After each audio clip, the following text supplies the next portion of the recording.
साल 2022 की movie creepy Crawley एक थाईलैंड की मूवी है। IMDb पर इस मूवी की रेटिंग 4.5 की है। ये मूवी कोरोना काल के समय को दिखाती है, जिसमें हमें दिखाया जाता है कि थाईलैंड के एक होटल में क्वारंटीन के दौरान अतिथि और स्टाफ गायब होने लगे हैं, जिससे वहां रुके लोगों को आश्चर्य हुआ कि क्या स्थानीय शहरी किंवदंतियों में कुछ सच्चाई हो सकती है कि एक भयानक सेंटिपीड जैसा प्राणी अपने शिकार के शरीर पर कब्जा कर लेता है। अब हम बात कर लेते हैं इसकी कहानी की।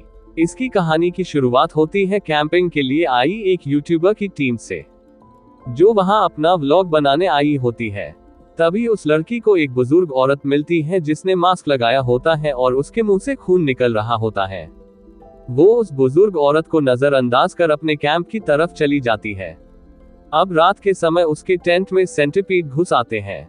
जैसे ही वो अपने टेंट से डर के बाहर निकलती है, उसे वही बुजुर्ग औरत मिलती है, जो कि असल में वही सेंटिपीड होती है जो लोगों के शरीर पर कब्जा करके उन्हें मार देता है। फिर हमें बस वो लड़की की चीख सुनाई जाती है। अब अगले सीन में दिखाया जाता है कि कुछ गेस्ट एक होटल में चेक इन करते हैं। उस होटल की स्टाफ में वही ओपनिंग सीन वाली लड़की हमें देखने को मिलती है, जिसकी बॉडी पर उस सेंटिपीड का कब्जा होता है। स्टाफ सारे गेस्ट का कोरोना सेफ्टी चेक परफॉर्म करते हैं। अब इस मूवी का जो हीरो है वो मार्शल आर्टिस्ट है और जो हीरोइन है वो एक खून की रेयर बीमारी से लड़ रही है। स्टाफ को एक रूम की सफाई के दौरान कुछ सेंटिपीड और एक मरा हुआ जानवर एक बेड के नीचे मिलता है। फिल्म का हीरो अपने पिता और बहन के साथ उस होटल में आया है, लेकिन वह अपने पिता से बात नहीं करता क्योंकि उसकी माँ एक बीमारी के चलते मर गई जब वो छोटा था। लेकिन हर बार पूछने पर उसके पिता कहते थे कि माँ ठीक हो जाएंगी। इसी बात से उसे इतनी ठेस पहुंची कि उसने अपने पिता से बात करना बंद कर दिया। अब वो पोजेस्ड लड़की स्टाफ की दूसरी वर्कर लड़की से उसकी शिफ्ट करने की बात करती है, क्योंकि उस लड़की को किसी काम से घर जाना पड़ता है। उस होटल का मालिक भी उसी होटल में उस रात आके ठहरता है। पोजेस्ड लड़की एक ब्लड सैंपल को पीती है। उसे ऐसा करते हुए वहां की सफाई करने वाली औरत देख लेती है। अब वो सफाई कर्मचारी उस लड़की से बचकर भागने की कोशिश करती है, लेकिन वो लड़की उसको पकड़ लेती है और उसकी बॉडी को पजेस कर लेती है।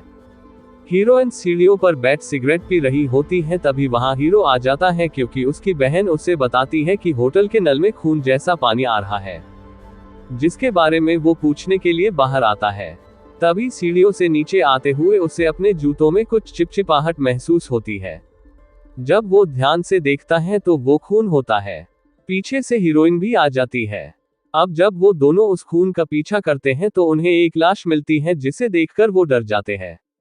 उस लाश के पास वही सफाई कर्मचारी दिखती है, जिससे हमें पता चलता है कि वो पोजेस्ड है। अब वो दोनों उस लाश के बारे में होटल मैनेजर को बताते हैं, लेकिन जब वो दोनों और होटल मैनेजर वहां आता है तो वहां न तो कोई लाश होती है और न ही खून।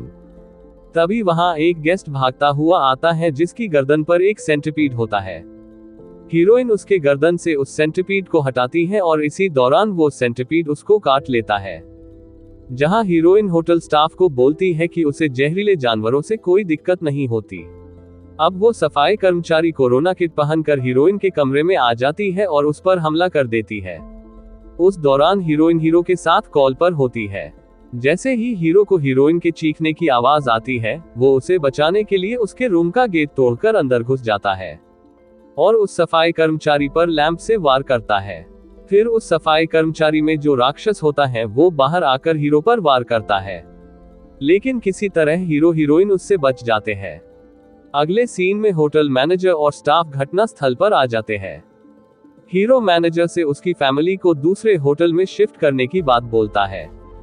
जब मैनेजर मना करता है तो हीरो उसे धमकाता है, जिसके बाद वो मान जाता है। जब वो सब अपने रूम में जा रहे होते हैं तो हीरोइन का भाई हीरो की बहन को उस राक्षस के बारे में बताता है। ये सुन हीरो की बहन अपने भाई को वीडियो कॉल करके इसके बारे में पूछती है, लेकिन हीरो उसे कुछ नहीं बताता। अब जो वर्कर घर चली गई थी वो होटल में वापस आ गई होती है और किसी काम की वजह से उसी सफाई कर्मी के साथ लॉन्ड्री रूम में आती है। वही दूसरी तरफ हीरो की बहन भी लॉन्ड्री रूम की तरफ जाती है। वहां वो छुपकर उस राक्षस को सफाई कर्मी का शरीर छोड़कर उस वर्कर लड़की के शरीर में जाते हुए देख लेती है। दूसरी ओर फिल्म के हीरो को पता चलता है कि उसकी बहन गायब है। उसको ढूंढते हुए वो लॉन्ड्री रूम में आता है। वहां एक वॉशिंग मशीन में लाश को देखकर उसे लगता है कि वो उसकी बहन की लाश है। तभी हीरोइन और उसका भाई भी वहां आ जाते हैं। हीरो को लगता है कि हीरोइन के भाई ने उसकी बहन को उकसाया होगा उस राक्षस के पीछे जाने को, इसी वजह से वो उसे पीटने लगता है। तभी वहां उसकी बहन आ जाती है जो सदमे में होती है। होटल मैनेजर भी घटना स्थल पर आ जाता है और सबसे बात को दबाने के लिए कहता है, लेकिन हीरोइन उनको दूसरे होटल में शिफ्ट करने की कहती है। जब मैनेजर मना करता है तो वो उसके होटल को बदनाम करने की धमकी देती है। दूसरी तरफ हीरो की बहन हीरो और उसके पिता को बताती है कि उसने क्या देखा। मैनेजर अब अपने रूम में जाके अनाउंस करता है कि सब लोग अपने कमरे में रहे और अपने मोबाइल सिक्योरिटी के पास जमा कर दे। मैनेजर को मोबाइल तोड़ते हुए हीरो खिड़की से देख लेता है। अगले सीन में दिखाया जाता है कि पूरे होटल में सेंटिपीड्स आ जाते हैं। सब लोग बचते बचाते हुए नीचे हॉल में पहुंचते हैं। तभी हॉल में मैनेजर गन लेके आ जाता है और हीरोइन को बंदी बना लेता है। वो सबको बताता है कि राक्षस को हीरोइन का खून चाहिए। फिर हमें दिखाते हैं कि कैसे पोजेस्ड स्टाफ नर्स मैनेजर को बताती है कि उसे अपनी उम्र लंबी करने के लिए हीरोइन के खून की जरूरत है। किसी तरह से बच के निकलने के बाद सबको पता चलता है कि हीरोइन का भाई राक्षस से पोजेस्ड है और राक्षस हीरो को घायल कर देता है और उसके पिता को मार देता है। राक्षस हीरोइन को अपने साथ चलने को कहता है और हीरोइन राक्षस से उसके भाई को जिंदा छोड़ने की शर्त रखती है। राक्षस उसके भाई को छोड़ उसे उठा ले जाता है।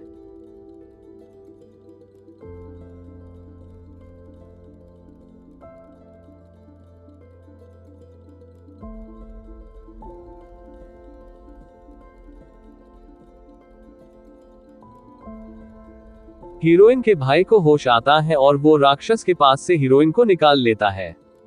अगले सीन में दिखाया जाता है कि हीरोइन, उसका भाई, हीरो और हीरो की बहन मिलके उस होटल से बचकर निकलने का रास्ता ढूंढ रहे होते हैं। तभी राक्षस वहां आ जाता है। हीरो राक्षस से लड़ता है। दूसरी तरफ मैनेजर किचन में गैस लीकेज कर देता है ताकि वहां आग लगाकर राक्षस को मार सके, लेकिन राक्षस मैनेजर को मार देता है। उसके बाद वो चारों किचन में पहुंचते हैं जहां गैस लीक हो रही थी। तभी राक्षस आ जाता है और हीरोइन के भाई को मार देता है। हीरो उससे फिर लड़ता है और आखिरकार हीरोइन और अपनी बहन को बचाने के लिए रूम में आग लगा देता है।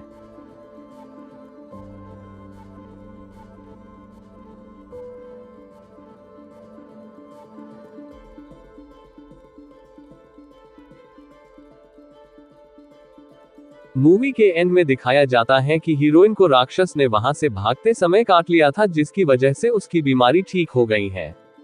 अब हीरोइन, हीरो की बहन और उनका एक लड़का साथी पेस्ट कंट्रोल का काम करते हैं। उन्हें एक कॉल आता है कि एक लड़की एक बिल्डिंग में घायल है और वहां भी काफी सेंटिपीड है। वो तीनों उसको रेस्क्यू करते हैं। वो लड़की हीरोइन को एक लाइटर देती है। ये वही लाइटर था जिसकी मदद से हीरो ने आग लगाई थी। लास्ट सीन में हमें दिखाया जाता है कि जिस लड़की को बचाया गया है वो उसी राक्षस से पोजेस्ड है और दूसरी तरफ हीरो भी अभी जिंदा है। ऑल ओवर मूवी के ग्राफिक्स काफी अच्छे हैं। एक्टर्स की एक्टिंग एवरेज लगी, खासकर हीरो की एक्टिंग तो ओवर एक्टिंग लगी। वन टाइम वॉचेबल मूवी है। ये 1.5 घंटे की मूवी है, बट इस पूरे टाइम पीरियड में मुझे कोई वाव फैक्टर नहीं लगा इसमें। तो दोस्तों, मैं उम्मीद करता हूँ आपको ये जानकारी पसंद आई होगी। अगर आपको कहानी पसंद आई तो मेरे चैनल को लाइक एंड सब्सक्राइब करें और अपना सपोर्ट दें। मेरे चैनल पर और भी इंटरेस्टिंग मूवीज की जानकारियां आपको मिलेंगी, तो सब्सक्राइब करें। जय श्री राम।